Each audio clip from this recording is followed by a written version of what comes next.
Well, isang mapagpalang umaga po sa bawat isa sa atin. Amen. Masaya po ba kayo na kayo nandito sa church? Amen. At masaya po ba ang bawat isa sa atin? Alam natin ang Panginoon ang kasama natin. Amen. We are not somewhere else. At tayo ay nandito sa church. Alam natin ang Panginoon ay we can receive from the Lord. Amen. Even as we hook up and release our faith, alam natin ang Panginoon ay siya tutugon sa ating mga katanungan at magbibigay sa atin ng salita, amen, na makakapagbigay sa atin ng katagumpayan. So we ask the Lord sa umagang ito, alam ko na nalangin na tayo, but let me pray for the message this morning. Aming Ama, patuloy kaming nakatingin sa iyo at nagtitiwala kami, Panginoon, sa iyo. Salamat, Panginoon, sa kapangyarihan ng iyong salita at salamat, Panginoon, sa kalayaan namin na mapakinggan, Panginoon, ang iyong salita. Salita mo, Panginoon, na nagbukas sa iyo, Lord God, that everything, one word from you, Lord, can change our life forever. And Lord, we thank you. Salamat din na hindi mo pinagkait sa amin ang iyong karunungan. Hindi mo pinagkait sa amin, Panginoon, ang iyong mga salita. But Lord, the Word of God made manifest and dwelt among us. Panginoon, salamat din na sa sandaling ito, Panginoon, we can freely receive your word with meekness. Panginoon, salamat sa kapangyarihan ng iyong salita na alam namin magbabago sa aming buhay. As we receive your word this morning, Lord, we thank you in Jesus' name. Amen. Amen. Well, sa umagang ito, I want to talk to you about something na hindi siya maaring ikasisigaw natin, but I want to talk to you about something na magkailangan, kumbaga, sa generation natin at kailangan na ma-manifest natin sa kung saang area man tayo, sa ating trabaho, sa ating business, at sa ating personal na buhay ay kailangang makita upang makita ang kadakilaan ng Panginoon sa ating buhay. So today, I want to talk to you about manifesting an excellence spirit.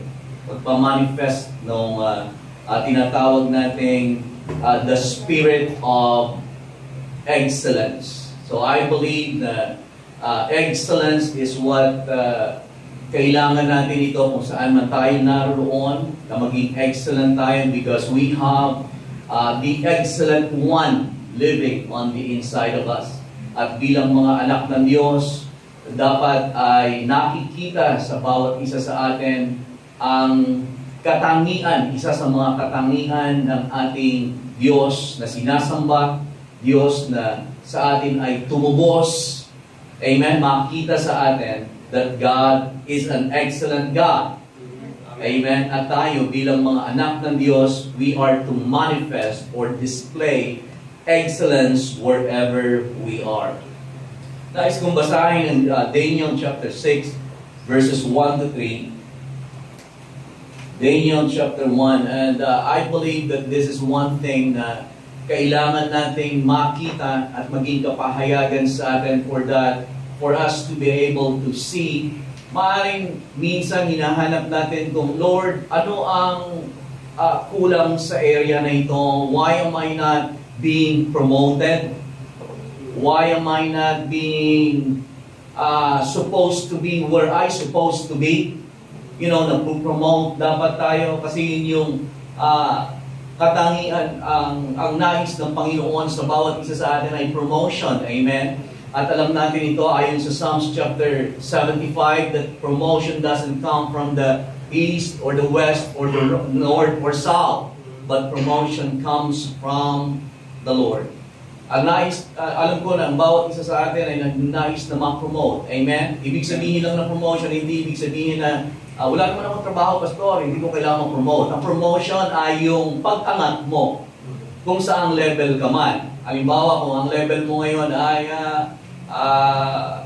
nasa ganitong level ka lang, ito lang yung sinasakyan mo, ito lang yung kinakain mo, right? Nais ng Panginoon na iangat ka naman sa mas mataas na level. Promotion yon. Hindi lamang sa job, promotion. Pero pag-angat natin, na tayo ay nag-i-excel tayo, umaangat tayo from one level to another, That's called promotion. So, sino sa atin ang nais na promotion? Praise the Lord. Amen. Kung hindi mo kailangan ng promotion, nasasabihin ko dyan, sana all. Amen. Pero all of us needs promotion. I need to be promoted. Right? Sa halimbawa, sa finances na tinatangkilik natin ngayon, naging pagpapala ka maaari sa iba sa ganito lang, but we want to be promoted. Amen. Ma-promote tayo na maging pagpapala tayo sa higit na nakararami. Amen po ba? So let's read Daniel chapter 6 verses 1 to 3. It pleased Darius to set over the kingdoms 120 satraps, ano yun, governors, to be over the whole kingdom. And over this, 3 governors. So, si Darius ay siya yung kumuha ng kaharian, and then sinet up niya ng kakaibang kaharian itong Babylon. And then, naglagay siya sa 120 na mga syudad, ay naglagay siya ng 130 governors. At over this 3 governors, meron pang 3 presidents or governors dyan sa New King James. Pero sa itaas nitong 120 ay merong 3 na governors o tawag dyan ay presidents kung babasahin natin yung mga versions like TLB for example. Of whom Daniel was one. So isa si Daniel doon. And the satraps might give accounts to them, doon sa 3 presidents na yun, so that the king would suffer no loss. Then this Daniel, ito yung ating verse, this Daniel distinguished himself above the governors and satraps because an excellent spirit was in him.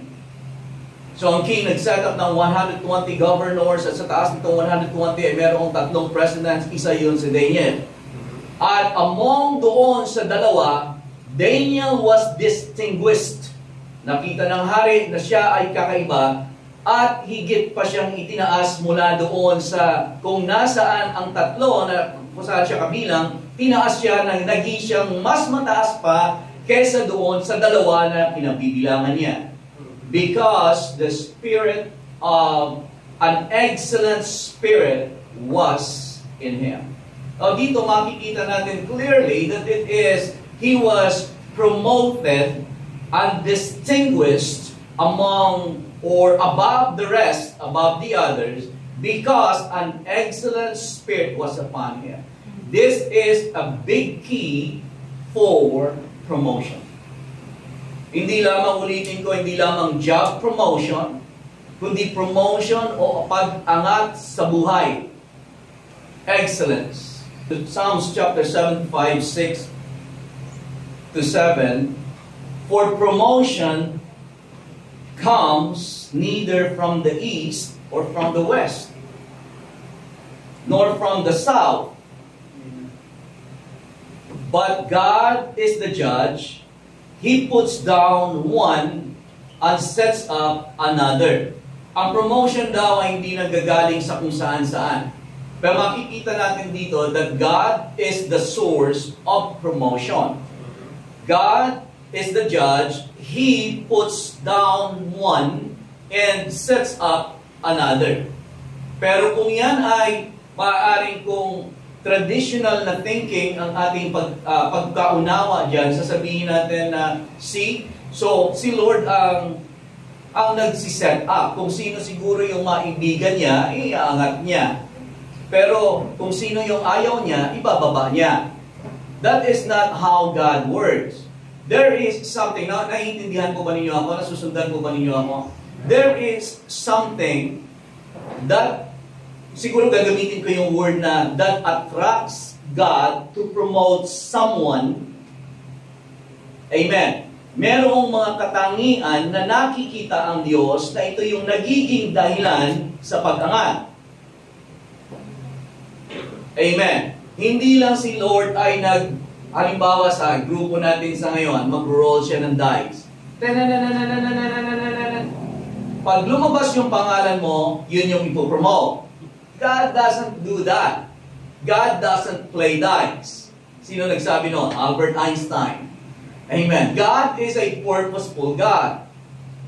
At ang Diyos, there are some qualities or certain characteristics that enables God to promote someone.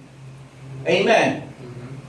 Parang merong nag-a-attract, something that attracts the promotion of God.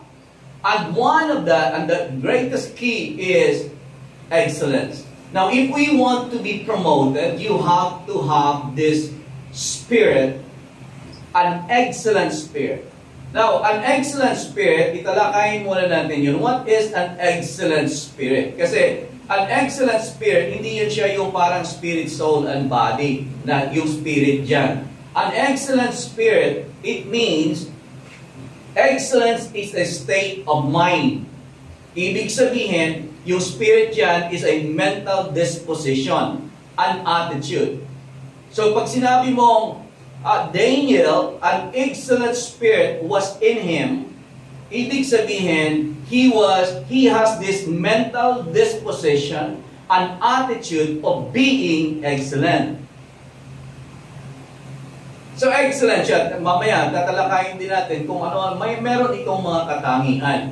This is very important. Ito ay napakahalaga. Biblical na topic na kailangan nating maunawaan, maintindihan sa buhay natin, upang tayo ay makita natin yung pag-angat na ninanais ng Panginoon sa buhay natin so that we can be a blessing. Kasi nais ng Panginoon sa bawat isa sa atin ay promote.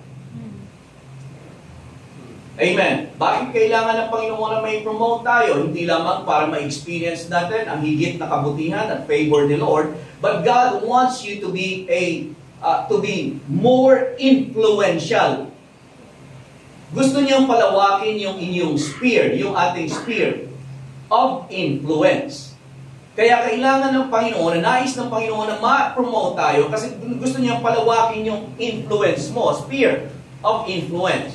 Halimbawa, ang nai-influence mo na tao ay 5 lang, yung mga neighbors mo halimbawa, sa paligid mo, sa mga kapitbahay mo, yun lang yung nakakapansin sa'yo. Nakakaiba itong taong ito. Sa lahat ng mga kapitbahay ko, kakaiba ito. So napapansin ka na. Meron kang influence in a certain degree. Right? But God wants to promote you. At kapag naging excellent tayo in something, manifesting the spirit of excellence, because I believe that the spirit of the excellent God lives on the inside of us. Kailangan lang nating i-manifest. And there are some things na naghihinder din kung bakit hindi nagmamanifest yung spirit of excellence. But again, God wants to promote you in order for you to have more influence.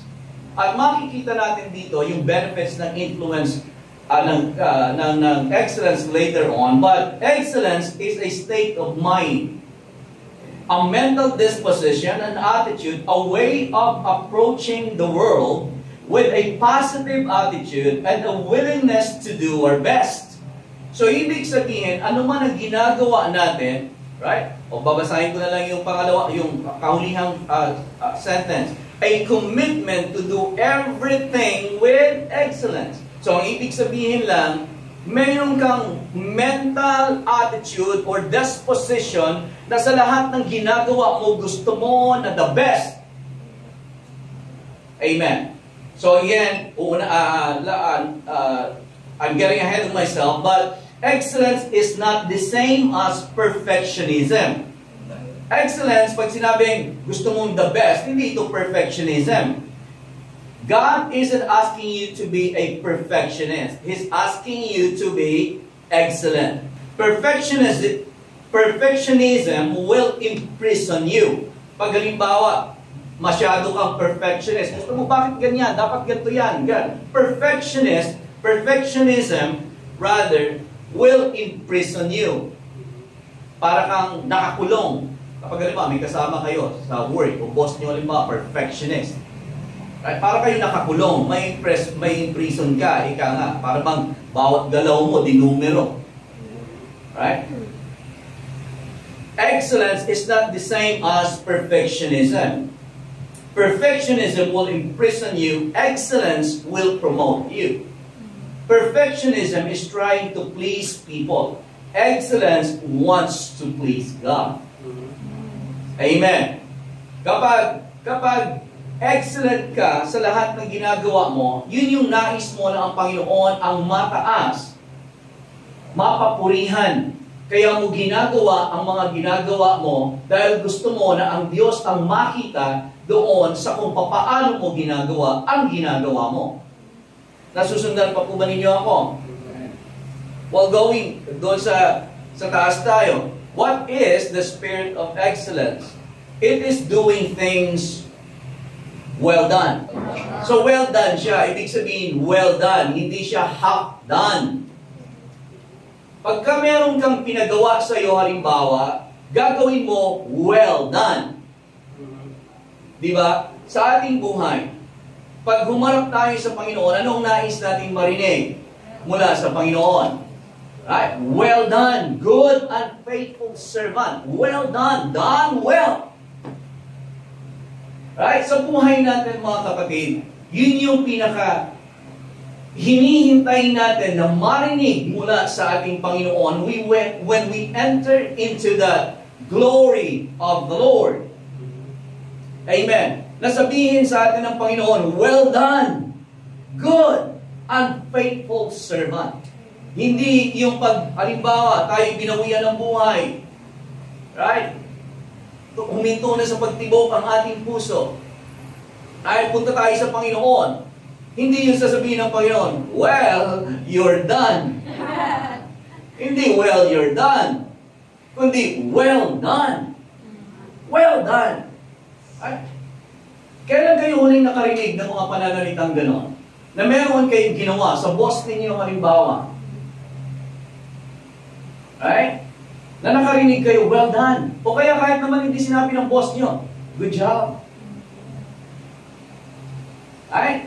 Kailan kayo huling nakarinig ng ganon? And alam nyo na, pag natapik ka lang ng ganon, good job. Ay, pang-usapan yon.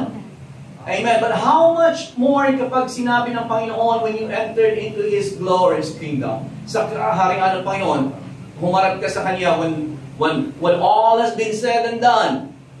Harap ka sa Panginoon, sinabi ng Panginoon, well done, good job. Right? Pero paano mo ma-accomplish itong well done? Paano mo ito marinig? Kung ang buhay natin dito ay well half done. Kung sa mga ginagawa natin, halimbawa ay, alam niyo yung ibig sabihin ng half done? Ibig sabihin ng half done, hindi siya talaga tapos. Yung bang sasabihin mo, okay na yan. Yun yung half done. Amen. Inutusan ka halimbawa, linisin mo yung buong sanctuary. Lilinis mo. Pag linis mo, halimbawa, may nakita ka na, mamadali ako sa oras, hindi ko na malilinis yun Ay, okay na yun, hindi na makikita ni pastor yan. Ay, yun yung mga tinatawag na half done. Amen. Nasusundan pa po ba ninyo ako? Amen. Halimbawa, ang excellent ay ganito. Ang excellent, ang mukha nito ay ganito. Halimbawa, inutusan mo yung dalawa mong, utusan. Huwag natin sabihin anak kasi magkukumparan. Halimbawa, mayroon ka dalawang servant o may katulong o helper. Pumunta ka nga sa palengke, maghanap ka doon at hanapin mo o magtanong ka o tingnan mo kung magkano yung 1 kilo ng pakwan, halimbawa. So dalawa sila pumunta. Sabi ng isa, pagbalik, 200 po ang kilo ng pakwan. O tama naman siya. Sabi naman ng isa din, pumalik, 200 ang kilo ng pakwan. Pero, pumunta ako sa 5 tindahan. Pare-parehas ang kilo. Pero meron doon sa mga tindahan, sa 5 tindahan na pinuntahan ko, meron doon 3 na nag-o-offer ng 20% na discount kung bibili ka ng 5 kilo. Tapos doon sa isa, kapag bumili ka ng 10 kilo, i-deliver daw sa iyo, libre. O alin doon sa dalawang yon ang may excellent spirit? Yung pangalawa, of course, hindi na yan siya rocket science. Kasi yung isa bumalik lang, ay 200 po ang kilo ng pakwan. Pero itong isa, ay hinanap niya, 5 tindahan po ang pinuntahan ko. 200 ang kilo ng bawat pakwan. Pero yung 3 ay magbibigay daw ng 10%. Pero yung isa, pag bumili ka ng ganito, ay free delivery pa. Sino may excellent spirit?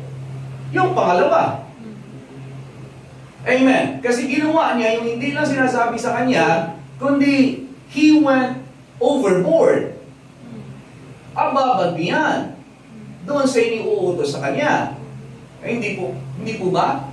That is an example of excellent spirit. Amen? Yun yung magpo-promote sa'yo. Pero halimbawa, kung inutusan ka, punta ka lang doon, isang tindahan na pinuntahan mo, o kaya hindi ka pa talaga pumunta doon, magkano ang pakwan sa palengke? Kasi ang init sa palengke. Hindi na lang pupunta palengke, tanong ko na lang doon sa dating bumili. Praise the Lord. An excellent spirit is doing things well done. Alam niyo po ba, well, dito lang ako. Alam niyo po ba na si Lord, meron akong isang nakakatawang kwento na doon sa hanapin ko lang sa notes ko. Ipapasok ko lang to. Sa Mark chapter 8, verse 22 to 25, then he came to Bethsaida, and they brought him a blind man to him. So may dinalang blind sa kanya, bulag, and begged him to touch him. So nagmakaawa itong bulag na hipuin ang kanyang mata. So he took the blind man by the hand, hinawakan niya ang kamay, and led him out of the town. Dinala niya sa labas ng town. And when he had spit on his eyes, dumura siya sa mata, and put his hands on him, he asked him, dinuraan niya yung mata ng bulag.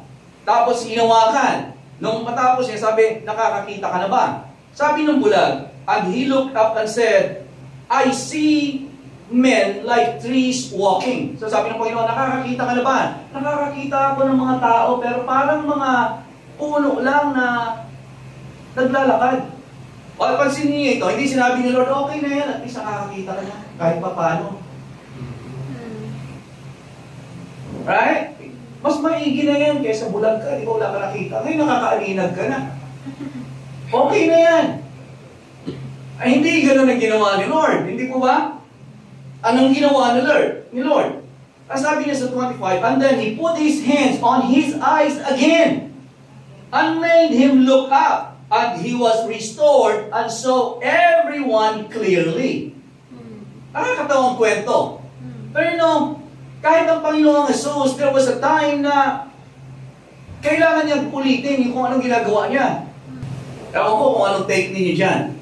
But I see something that even the Lord Jesus Christ took him sometimes. Kapag may ginagawa kayo halimbawa, tapos hindi ninyo gawa ng maigi, huwag kayong mahiya na gawin sa pangalawang beses. Nag-preach ka halimbawa, hindi maayos, payo ka ulit. Nasusundan po ba ninyo ako? May ginagawa ka halimbawa, hindi mo na-fulfill agad-agad ng with excellence. Ayoko na, hindi ko talaga kaya. Right, do it again. Amen. Hanggang sa makuha mo. But ang point is, don't do things half done. Amen. Ito yung bagay na kailangang makita natin, makita ng mundo sa bawat isa sa mga anak ng Diyos. Well, huwag niyo ipagpalagay ako. Honestly speaking, I haven't been there. But excellence is an attitude of the heart. Meron kang puso na gusto mong gawin ang lahat ng bagay na makalulugod sa Diyos na nagsugo sa'yo. Or kung hindi ka man sinugo ng Diyos, an excellent spirit will always nagsasabi siya na gagawin ko ang ginagawa ko para doon sa mga tao na nag-hire sa akin dito kung sa trabaho. Amen. Hindi para kanino pa man. Hindi lamang para sa kanila, but it is a development of your spirit. And what excellence does is it will ultimately promote you. Kaya may mga taong hindi na po-promote is because they are not excellent. But once you dedicate your life into excellence, makikita mo ang promotion. Amen. Amen. So balik tayo doon.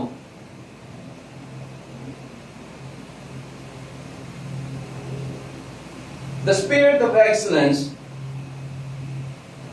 again, is not doing things, it's doing things well done, not half done. It's doing things decent and in order. It's doing something and asking the question, would God be pleased with this work? Malulugod ba ang Panginoon sa ginagawa ko? Or halimbawa, kung tayo ay nagtatrabaho, halimbawa, mayroon tayo, nangangamuhan tayo. Ipagpalagay ninyo, matutuwa ba ang amo ninyo sa paggawa ninyo? Kung paano ninyo ginagawa yan? Yung nagputos sa inyo na gawin niyo isang bagay, matutuwa ba? Pag ginawa ninyo ang isang bagay, halimbawa, gawin ninyo ito na parang kayo yung may-ari. Na parang kayo yung nagputos. Halimbawa, ipagpalagay mo, yung nagputos ba, inutusan ka ng halimbawa, inutusan ka na gawin mo ito. Sa tingin mo kaya, i-check mo yung trabaho mo, sa tingin mo kaya, kung ikaw yung nagputos, matutuwa ka kaya sa trabaho mo? Amen. That is the spirit of excellence. Amen. Alam ko sa iba na mga ayaw maging excellent, itong bagay na ito ay hindi para sa kanila. Not really. Kasi merong mga ganon, mga talagang tao, at matatalakay din natin kung bakit ayaw ng iba na maging makitaan ng excellence. Now, but first, what does the spirit of excellence does? Anong nagagawa nito? The spirit of excellence, what does it do? It brings you before people of influence and authority. Amen. So ito ay parang ano din, lahat ng itong tatalakayin ko, apat lang naman yan, apat na ginagawa niya, na magagawa niya, pero ang tema niyan ay promotion. Kapag excellent ka na tao, it will bring you before people of influence and authority. Daniel chapter 5, 10 to 14. And I pray mga kapatid, I really pray, na bawat isa sa atin na makitaan ng excellent spirit. Meron na tayo niyan. We have the spirit of an excellent God is living on the inside of us. But we need to manifest it in our world. Saan man tayo naroon. And I pray that we will all display the spirit of excellence sa buhay natin upang maipakilala natin ang Panginoon na sinasamba natin. He is an excellent God. Daniel 5:10 to 14 of the queen, because of the words of the king and his Lord, ito pangyayari na kung saan ang hari ay nagkaroon sila ng piging, nagkasiyahan sila, pero may sumulat na kamay sa wall. Tapos may nakita sila, nakasulat doon, many, hindi mini mo, many, something ganyan. Tapos wala sa kanila, nabagabag yung hari, tumigil siya. Nabagabag siya kung ano yung nakasulat na yan, kung babasahin niyo yun. Pero doon, ito yung queen. The queen, because of the words of the king and his lords, came to the banquet hall, and the queen spoke, saying, "O king, live forever. Do not let your thoughts trouble you." Huwag kang mabalisa na hindi mo maintindihan ito kung ano ibig sabihin. Nor let your countenance change. There is a man in your kingdom in whom is the spirit of the holy God. And in the days of your father, light and understanding and wisdom, like the wisdom of the gods, were found in him. And King Nebuchadnezzar, your father the king, made him chief of the magicians, astrologers, Chaldeans, and soothsayers. 12. Inasmuch as an excellent spirit, knowledge, understanding, interpreting dreams, solving riddles, explaining enigmas were found in this Daniel, right, whom the king named Belshazzar. Now let Daniel be called, and he will give the interpretation. Verse 13, then Daniel was brought in before the king. Right? So an excellent spirit, ano magagawa nito kapag excellent ka? Right? It will bring you before people of influence and authority. Amen. Kakalat at kakalat yan. Amen. Pagka ginagawa mo ang trabaho mo ng maayos, pulido. Amen. Kahit na sasakyan, kahit na computer, nagre-repair ka ng TV. Right? Gumagawa ka ng project sa bahay. Lahat ng yan makikita. Right? Pag may nangailangan, halimbawa, oy, meron gumagawa doon, ibang klase. Right? Hindi naman tataasan yung kontrata, ang ano, pero ibang klase. Right? Amen po ba? Pero paalala lang, kahit tawagin ka ng bilyar, huwag. Ang source mo, hindi si bilyar. Si Lord pa rin ang source mo. Meron akong isang pastor. Okay lang po ba kayo? Meron akong isang kasamang pastor. Nagkwento. Na-meet niya daw si bilyar. So nang ma-meet niya, pinagpipray daw, Lord, sana ang church namin mabigyan ni bisita ni bilyar. Bigyan ng ganito. Sabi, isip-isip ko, sabi ko, kung sasagot lang ako, huwag ganyan. Hindi ganyan dapat. Kasi ang source mo, alam mo, hindi si bilyar. Dapat kay Lord nakatingin. Pag kinausap ni Lord si bilyar, then okay. Pero kung kinausap ni Lord pag kinausap ni Lord si bilyar, siguro, alam niyo naman si bilyar, wala na kasama. Baka bigyan ka lang 10,000. Right? Pero merong mga hindi naman kasing yaman ni bilyar, baka bigyan ka ng 10 milyon. Pagka nakatingin ka kay Lord, Proverbs chapter 22-29, do you see a man who excels in his work? He will stand before kings. He will not stand before unknown men. O ipagpalagay mo, halimbawa, pag tinake mo yung Proverbs na yan, sabihin mo, Lord, bakit ako nandito, Lord? Bakit ako di nandito sa ganitong lugar lang? Akala ko, excellent kong ginagawa yung trabaho ko. Yung maghintay ka. Si Joseph nasa kulungan. But God was with him. And he was successful in everything he does. Amen. Kahit nasa kulungan, and then eventually na-promote. So sa ngayon, kung anong ginagawa mo, halimbawa, gawin mo ng maayos. Kung nagtitinda ka lang halimbawa sa tindahan ng CEA, gawin mo ng maayos. Amen. Trabahuin mo ng maayos. Meron kang katapatan. Meron kang integrity. Maayos ka na nangangamuhan. Hindi ka nangungupit. Amen. Eventually, makikita mo, aangat ka. Pero kung ngayon ang attitude mo sa maliit na bagay na ginagawa mo, wala yan. Ano lang? Dito lang kasi yan eh. So gagawin mo lang ng wala lang, baliwala lang. Hindi ka iaangat niyan. Hanggang dyan ka na lang. Or the worst, baka mas mawalan ka pang trabaho. Amen. Number 2, it will put you in a position where you are preferred above the rest. Alright, so kanina binasa natin. Daniel chapter 6, 1-3, please there is to set over the kingdom 120 satraps to over the whole kingdom. So sa 100 cities, sa syudad, merong governors na 120, tig-isa, at sa lahat ng mga governor nito, merong isa sa tatlo na sa taas. Tawagin natin mga presidente. Isa diyan si Daniel. Right? Si Daniel. This Daniel distinguished himself. So doon sa tatlo na nasa taas na, itinaas pa siya. Distinguished himself above doon sa kasama niya. Pero ang sabi dito sa sa King James rather, this Daniel was preferred above the presidents and princes. Preferred above. Right? So anong ibig sabihin yan? When you have the spirit of excellence, it will put you in a position where you are preferred above the rest. Right? Pag pipilian ka kung sinong ipopromote, ikaw ang makikita. Preferred above the rest. Kapag may pagpipilian, mangunguna ka. Ikaw ang pinagpipilian. Bakit? Kasi you have the spirit of excellence. You have determined in your heart that I will put my heart into what I'm doing 100%. Amen. Lalagyan ko ng signature ang bawat ginagawa ko. Alam niyo po ba na ang bawat ginagawa ninyo ay pinipirmahan ninyo? Halimbawa, kapag nagpagawa ng halimbawa ospital, di ba? Makikita ninyo yan. This is done, or ang architect nito, ang engineer nito ay si ganito. May pirma sila doon. Ay, may karatula yan. Right?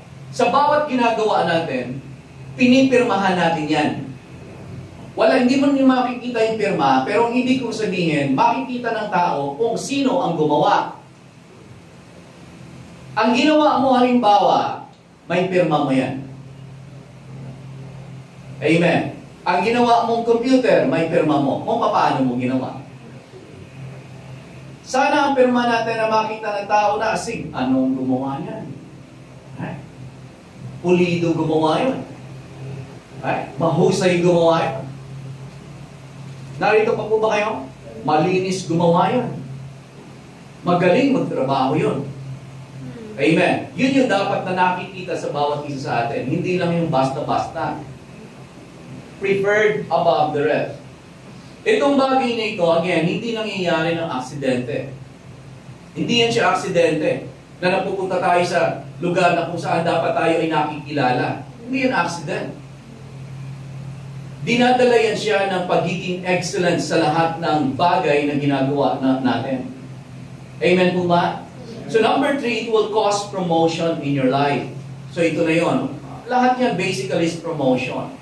Right? It will cause promotion to come in your life. Binasa na natin kanina yon, Psalm 75, 7-6. For promotion comes neither from the east, nor from the west, nor from the south, but God is the judge. Right? Siya yung nagpo-promote. But there is something in excellence that attracts the favor of God. Kapag excellence ang isang tao, ang pabor ng Panginoon ay nakikita. Amen. Number 4, it will make you prosperous and successful. Daniel chapter 6 verse 28. Makikita natin. So this Daniel prospered in the reign of Darius and in the reign of Cyrus the king. Nag-prosper siya kasi he has the spirit of excellence. Alam niyo po ba na si Daniel, he served 5 kings? 5 hari ang pinaglingkuran niya. Pero kay Daniel, kung babasahin natin yung chapter 4 and 5, in Daniel, there was found no fault in him. Wala kang makita. Hinanapan siya ng kahit anong makita sa kanya kasi nainggit ang mga nasa paligid niya. Tingnan nga natin ito, Daniel na ito kung meron itong, baka naman ito ay merong skeleton in the closet. Baka meron itong dinaya dati. Okay. O baka naman ito ay may pangalawang asawa. Tingnan nga natin ito. Kasi hinanapan, wala silang nakita. Na kung ano man ang makikita, because Daniel was faithful. And Daniel had an excellent spirit. Amen. It will make you prosperous and successful. Meron akong quote na minsan I came across, pursue excellence and success will follow. And I believe that pag pinursue mo yung excellence, success will follow. Susunod yung pagtatagumpay mo. Kapag tayo ay mayroong puso na lagi tayong excellence sa lahat ng mga ginagawa natin. So talakayin naman natin ito, why we aren't excellence. Bakit naman tayo hindi nagmamanifest yung excellence? Ano yung mga katangiang, mga bagay, enemies of an excellent spirit? Bakit ang isang tao, kahit na tayong mga Kristiyano, halimbawa, na tayo ay dapat na nakikitaan na we are excellent in our job, in our business, right? Dapat excellent tayo doon. Ang excellent, meron itong mga katangian. Ang katangian nito, very quick, ang katangian niya is integrity. Right? Some of characteristics. Integrity. Dapat meron kang integrity. Hindi ka nandadaya. Sinasabi mo kung anong oras ka darating, ganong oras. Hindi ka malilate. Amen. Kung meron kang sinabi na ganitong sinabi mo, gagawin mo. Amen. Integrity. Amen. Hindi ka magsasabi ng kung anong bagay tapos hindi mo gagawin. Right? Hindi ka rin magsasabi ng hindi mo minimin. Amen. Narito pa po ba kayo? Alam niyo po ba na ang pananampalataya natin, minsan ang laki ng ating pananampalataya sa salita ng Diyos ay may kinalaman sa ating integrity? Kasi kung wala kang pagpapahalaga sa kung paano ka nagsasalita, hindi ka rin magbibigay ng pagtitiwala sa salita ng Diyos na tutuparin niya ang kanyang salita. Kasi ikaw, hindi ka nagbibigay ng pagpapahalaga sa iyong salita. Wala kang revelation sa salita. Kaya hindi mo napapanampalatayanan kung gaano ang Diyos ay merong katapatan sa kanyang salita. Amen. Kasi sa ikaw, ang salita mo, wala lang sa iyo. Pero kung ikaw ay kapag nagsalita ka, alam mo ang kapangyarihan ng iyong salita, that you carry weight on what you say. Halimbawa, sinabi ko ng ganito, gagawin ko lahat para mapangyari ang sinasabi ko. Amen. Because I have integrity with my words. Nasusundan pa po ba ninyo ako? Kapag ganun ang attitude mo sa iyong salita, ang pananampalataya mo sa Diyos ay pangahawakan mo, Panginoon. Alam ko may sinabi ka. Right? At hindi ka, Panginoon, hindi ka nagbabago sa salita mo. At wala kang sinabi, Panginoon, na hindi mo tinupad. Alam mo, kasi ang kapangyarihan ng salita, alam mo na nagsasalita ka ng Pag nagsalita ka, ikaw ay may integridad. Amen po ba? With this character, nakakalungkot man sabihin, pero hindi yan katangian ng marami sa mga Kristiyano. Bakit ganoon? Kasi we grow into a religion. What we haven't grown in developing our character based on Bible principle. Narito pa po ba kayo? Amen. May katangian. Ang characteristic niyong excellence, the spirit of excellence is integrity. Meron itong discipline, disiplinado. Amen. Ang spirit of excellence, meron itong attention to details. Masusi, hindi nakakalimutan ang dapat dalhin. Amen. Amen po ba? Yun yung characteristic niya. Pero tatalakayin lang natin ito. Why we aren't excellence? Bakit hindi nagmamanifest yung spirit of excellence? At huwag na huwag mong titignan yung katabi mo, ha? Para sa iyo lang to. Right? Para sa atin to, ha? Huwag yung katabi mo ang iisipin mo. Amen. Bakit hindi nagmamanifest? Enemies of the spirit of excellence. Number 1, selfishness. When you only care about yourself, you don't care about doing things with excellence.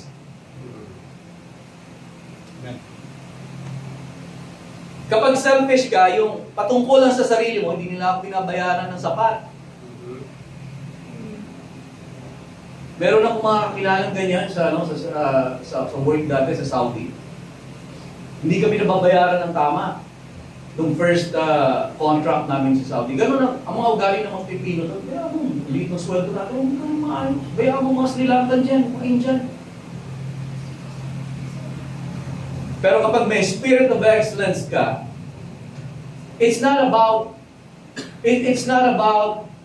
kung sino ang, it's not about them even, but it's about who you are. Amen. Na hindi ka selfish. Gagawin mo ang bagay na dapat mong gawin despite of pain. Kasi hindi ka selfish. Amen. Pag nagiging selfish ng tao, doon na makikita ito, hindi revelation, pero ito ay parang manifestation din na hindi mo nagiging source ang Diyos kapag selfish ka. Kaya ang mga tao minsan nanluloko. Amen. Niluloko nila ang kapwa kasi akala nila sa pamamagitan ng gano'n, masusuplayan yung pangailangan nila. Si Lord ang source. Hindi mo kailangang mandaya. Hindi mo kailangang manloko. Hindi mo kailangang mag-manipulate. God is your source. Sa business, pwede kang mag-manipulate. Right? Kung hindi mo alam na si Lord ang source mo, i-manipulate mo para lumaki ang kita. Sa tao, i-manipulate mo, alam mo mayaman, paparinig-rinig ka ng konti. Ay, makabigyan ako dito. Kasi alam mo, may makaya ito. Manipulation, it could work. Minsan nag-work yan siya. Right? Nabibigyan ka ng tao, pero ang puso mo ay naiiba. Hindi na nakatingin kay Lord. Yun yung pangit doon. Yun yung nagagawa niya. Amen. Selfishness.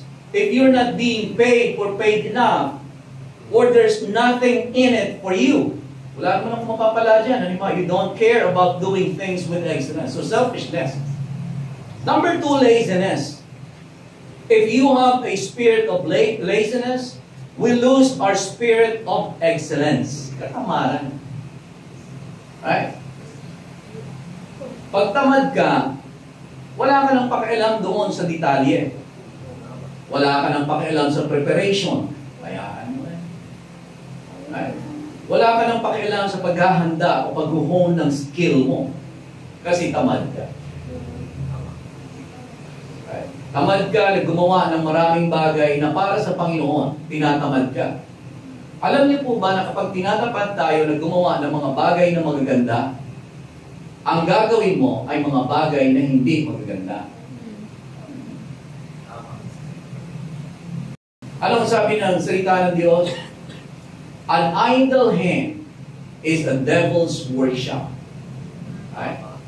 Ang tamad na kamay, ito yung workshop ng kaaway. So, ang ibig sabihin niya, kapag tamad ka sa paggawa ng mga bagay patungkol sa Diyos o magagandang bagay, ang gagawin mo automatic, ang nagagawa mo ay mga bagay na hindi magaganda. Kung tamad ka sa mga bagay na nagdi-build up, nagpapalago, automatic, ang nagagawa mo ay nagiging mapanira ka.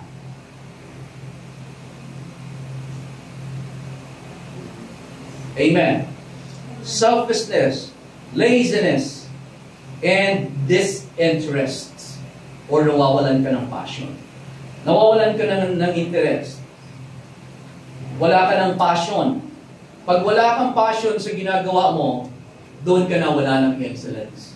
Kasi disinterested ka. Wala kang interest. Bakit mo gagawin ng excellence yan? Ng may excellence. Right? Disinterest causes us not to do things with excellence.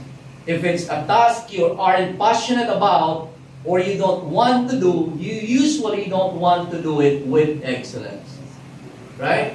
Kaya sa atin, sa ginagawa natin, Colossians chapter 3, verse number 23, whatever you do it heartily. Doing it as doing for the Lord, not to men. Amen. Ginagawa natin hindi sa tao, kundi sa Diyos. Ano man ang ginagawa natin, mga kapatid, ano man ang sa ating kamay, right, na ginagawa natin, especially sa mga bagay na ginagawa natin para sa Panginoon, gaano man kaliit ang katungkulan mo o responsibilidad na ipinagagawa sa iyo, gawin mo ito ng merong excellence. Amen. Magkukote lang ako ng quotation from Martin Luther the King. If a man is called to be a street sweeper, he should sweep street even as Michelangelo painted, or Beethoven composed music, or Shakespeare wrote poetry. He should sweep streets so well that all the host of heaven and earth will pause to say, here live a great street sweeper who did his job well. Kung ano man ang ginagawa mo daw, gawin mo ng maigi na para bang kahit ng mga anghel, pag napatingin, ay makikita nila na parang kung paano si Michelangelo ay nag-paint. Right?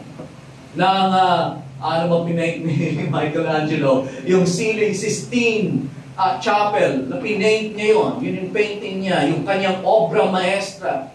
Right? Si Beethoven, kung paano nag-compose ng music. Si Shakespeare sa kanyang mga tula. Right? Kung ikaw ay gumagawa ng gate, gawin mo na parang. Right? Parang ikaw ay isang skilled na craftsman.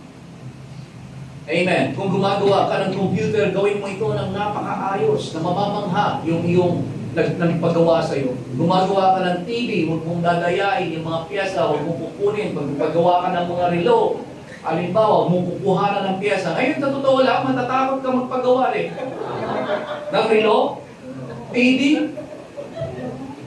makukuha na ng piyesa. Isa pa, Seiko, makukuha na nila ng piyesa. Kaya minsan, nagpagawa kami. Si Pastor Gilbert minsan nasiraan ng relo. Pinagawa. Ang mahal ng singil. Tapos mamaya-maya, nasira. Sira ulit. Nakwento ko na po ba sa inyo, di ba, yung PlayStation namin. PlayStation. Pinagawa ko during the time, parang 10 years plus ago. Pinagawa. Pagbalik, 500 ang binayaran. Nalaro, parang isang araw lang, wala na naman, naghahang na naman. Sabi, paano naman ang mga anak ko nito? Hindi kami makakapaglaro ng nilalaro namin so sabi ko, pag dinala ko ito ulit doon sa 500 na naman to. Ang ginawa ko, pinuksan ko. Nung pagbukas ko, yung gear lang pala. Yung gear, merong umipit na yung plastic na yung parang teflon. Nakaipit. Tinanggal ko. Pagtanggal, pagkapit. Tuloy-tuloy na. Right? Ang point ko mga kapatid, dapat sa atin ng mga Kristiyano, dapat nandoon tayo. Kung gumagawa tayo, ano man ang ginagawa natin, huwag mong dayain. Huwag mong kuhanan ng pyesa. Amen. Gawin mo na maayos. Gawin mo na the best. Kung nasaan tayo, nasa mataas man na katungkulan, gawin mo ang trabaho mo with excellence. Kung nasa mababa ka sa ngayon, na nagtitinda ka lang ng fishball, halimbawa, gawin mo na maayos. Amen. Huwag mong natapon na yung sauce, kinuha mo pa, nang hinayang kay, binalik mo pa. Totoo po ba? Kasi, sayang, lugi na nga ako, babalik mo pa yung sauce. Natapon na nga. So ano naman ang mangyayari ko sa Biblia kahit na ikaw, hindi mo kakainin eh. Amen po ba? Amen. Nilagay mo yung fishball, halimbawa, natapon yung fishball, itutusok mo na lang, basta nahulog pa. Magluluto ka ulit, hindi na.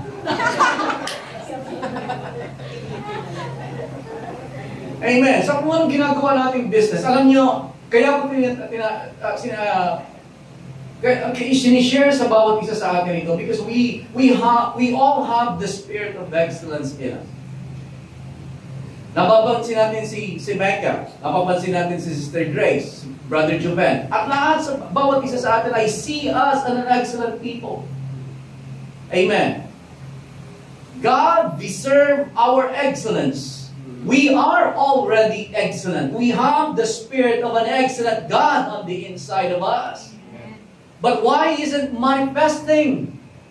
Kasi minsan nakatingin tayo sa ating sarili lang. We're concerned of ourselves. Amen. Hindi tayo nakatingin sa Diyos na siya ang ating source. Minsan tamad tayo to do the things of God with excellence. Tamad tayo magbasa ng Biblia, magbulay, mag-memorize. Amen.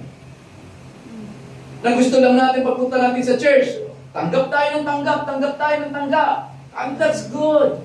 But you know, there is better thing than to receive. Merong bagay na humihigit sa pagtanggap. Ano yun? Pagbibigay. Amen. Kung tayo ay nagbibigay, that proves that we are come up to that level of maturity. Pero kung ang laging tingin mo sa sarili mo ay, bigyan ninyo ako, give me. Right? Hindi ka pa lumago. Grow up and be a blesser. You bless. Amen. Nawawalan tayo ng passion, kaya hindi tayo nagiging interest. Nawawalan tayo ng interest, wala tayong passion, kaya hindi tayo nagiging excellence sa ating ginagawa. Renew our passion, stir up that gift in you. Amen. Know whose you are, kung sino nagmamayari sa'yo. And know who you are in Christ. Amen. Kung sino ka, and begin exemplifying the Lord Jesus Christ. Exemplifying, ano yung pastor? Ipakita natin, pag bibigay halimbawa, kumbaga tayo, we show that we are Christians. sa lahat ng ginagawa natin, sa ating ginagawa, kung tayo man ay engineer, architect, ay anumang area tayo nandoon, ay kung nag-help man sa kung kanino, nagtitinda man tayo ng noodles o ano, praise the Lord. But I'm challenging you mga kapatid, gaano man kalaki ang ating ginagawa, nasaan man tayo, you are in your sphere of influence. And for you to be a greater influence to wherever you are at, be an excellent person.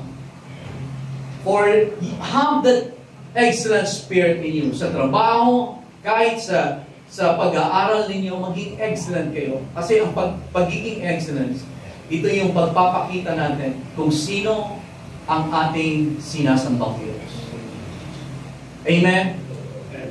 Si Daniel, isa pang characteristic is he purpose in his heart. Alam niyo po ba, si Shadrach, Meshach, and Abednego, pinalitan ng kanilang mga pangalan, pinalitan ng kanilang mga pagkain, pinalitan ang kanilang kultura na ginagalawan. Right? At hindi sila mapalitan, patuloy pa rin. Ang sabi ni Nebuchadnezzar, hindi ko itong mababago itong mga taong ito na mag-conform sa Babylonian system maliban na mabago ko ang sinasamba nila na Diyos.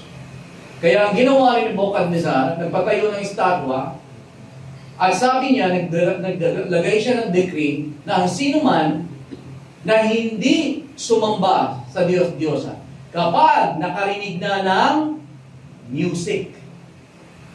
musika, kapag narinig ng music, kapag hindi sumamba sa Diyos-Diyosan, hindi lumuhod, ay parurusahan. So sabi niya, kung hindi ko mapapalitan, pinalitan ang pangalan, pagkain, ang kultura, edukasyon nila, para makuha nila ang sistema ng Babylonia. Na mawala nila yung identity nila. Pero hanggat hindi napapalitan kung sino ang sinasamba, hindi mapapalitan ang identity. Amen. Ang tanong sa atin, sino lagi ang sinasamba natin? Ang hindi lang tinatanong ko na hindi lang kada Sunday. Pero sa buhay natin, sino ang sinasamba mo? Kasi hanggat sinasamba mo ang Diyos sa buhay, at ang puso mo ay nakatungod sa Kanya, right? Ang sasabihin mo lagi, katulad na sinabi nila, King Nebuchadnezzar, nais kong malaman ninyo, right? Na hindi kami sasamba. Iisa lang ang Diyos na sinasamba namin. Alam namin na ililigtas kami ng aming Diyos. At kung hindi man, halimbawa, gusto kong ipaabot sa iyo na hindi kami sasamba. Hindi namin papalitan ang Diyos na sinasamba namin. Amen. Mababasa ninyo yun, music. Kapag tumugtog na, may tugtog, sasamba. Music, ginagamit ng kaaway sa pagsamba sa ibang Diyos-Diyosan. Amen. But we have the spirit of excellence. Pinasok ko lang yun ng konti para sa atin. Palitan man ang pangalan natin, palitan. Pero ang identity mo ay hindi mapapalitan hanggat ang Diyos ang sinasamba mo. Amen. Hallelujah. Hallelujah. Sino sa atin dito sumasamba sa Diyos na buhay? Sumasamba sa ating Panginoong Jesus as He is the Lord of Lords. Hallelujah. Amen. So I pray na meron tayong natutunan, and I pray na ma-stir up yung spirit of excellence sa atin. At nahihingi din tayo, of course, sa tulong ng ating mga sa media team na patuloy natin ma-reinforce ito during the week, na hindi natin makalimutan, na patuloy natin na ma-challenge tayo na matulungan isa't isa sa atin to manifest the spirit of excellence. Saan man tayo ilagay, sa ano man ang ginagawa natin sa bawat araw, yun yung magpupromote sa atin. Sa ngayon, Kung ikaw ay walang trabaho na hindi mo mailalagay ang kamay mo, kasi whatever you set your hand to will prosper. Kapag binigyan ka ng Panginoon ng trabaho, huwag mo dayain yung amo mo. Huwag mo dayain ang oras mo. Huwag mo dayain ang amo mo. Huwag mo ikakat yung mga itinerary mo. Magi kang matapat. Magtrabaho ka ng maayos. Magi kang matapat. Amen. At eventually, ikaw ay mapupromote. Kung halimbawa sa katapatan mo tinanggal ka, huwag kang matakot. Kasi ang Diyos ang magpapalit sa iyo ng mas maganda. Pero natanggal ka, hindi dahil sa kalokohan mo, natanggal ka dahil hindi sa kadayaan mo, natanggal ka dahil hindi sa late mo, natanggal ka dahil tinanggal ka dahil may nag-chismis sa iyo. Right? Pero ang Diyos, sigurado, iaangat ka ng Panginoon. Amen. Amen. Gawin natin maayos ang ating trabaho, ano man ang ginagawa mo. Put your hand into something. Be diligent. Amen. At pagyayamanin ka ng Panginoon, ipopromote ka ng Panginoon, ipaprosper ka ng Panginoon. You just wait. Amen. At salamat sa Panginoon na ang Diyos ang nagbibigay sa atin ng instructions, ang Diyos ang nagbibigay sa atin ng karunungan, ang Diyos din ang nagbibigay sa iyo ng kalakasan. Sa anumang ginagawa natin, the Lord will help you if we will purpose in our heart, the Lord, I will worship you and I will display your goodness. Wherever I am, Panginoon, saan man ako naroon, ipapakilala ko na I serve an excellent God. Amen.